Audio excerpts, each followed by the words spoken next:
fates of female pirates after capture were often harsh, brutal, and dramatically different, depending on the time period, location, and their notoriety.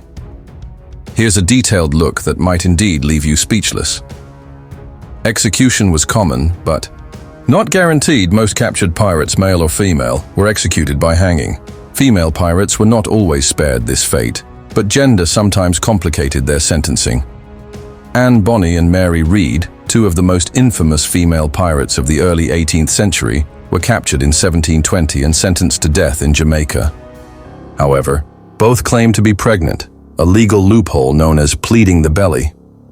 Their executions were stayed. Mary Read died in prison, likely from fever. Anne Bonny's ultimate fate remains a mystery. Some sources claim she was released or ransomed. Others say she returned to a quiet life.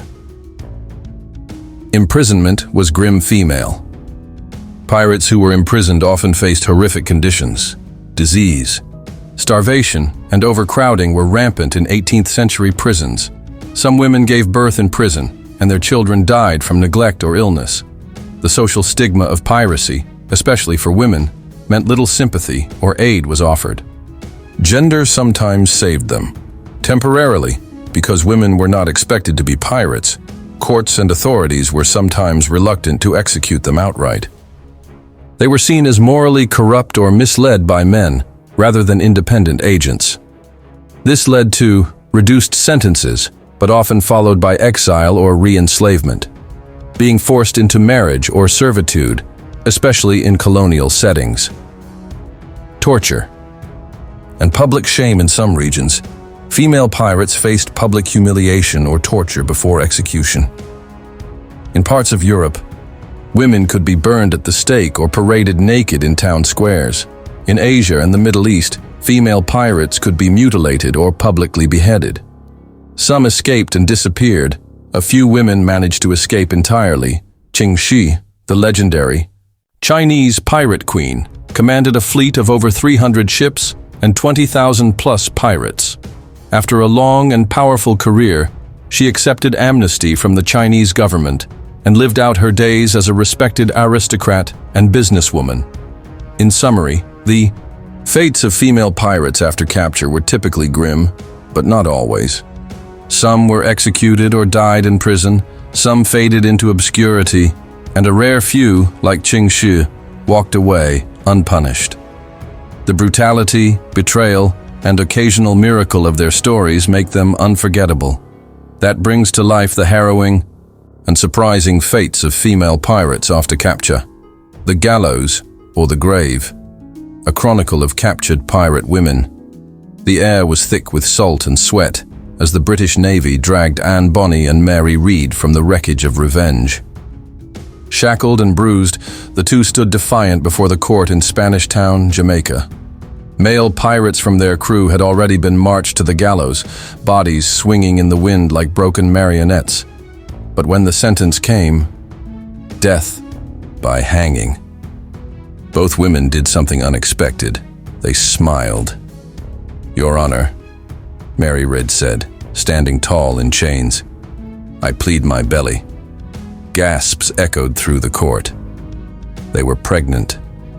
By law, execution would have to wait. Mary died.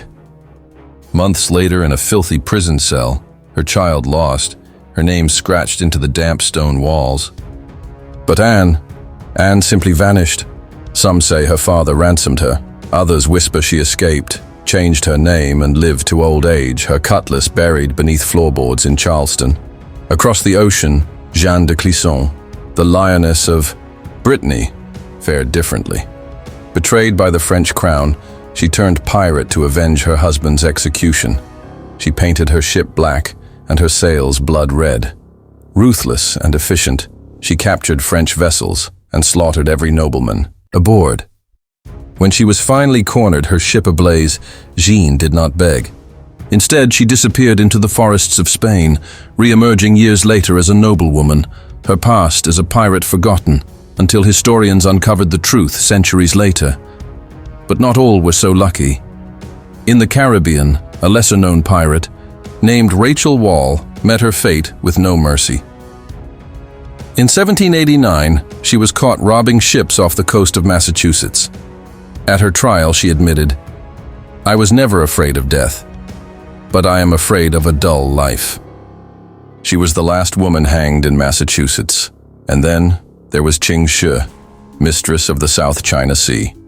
After commanding a fleet larger than most nations' navies, she was captured.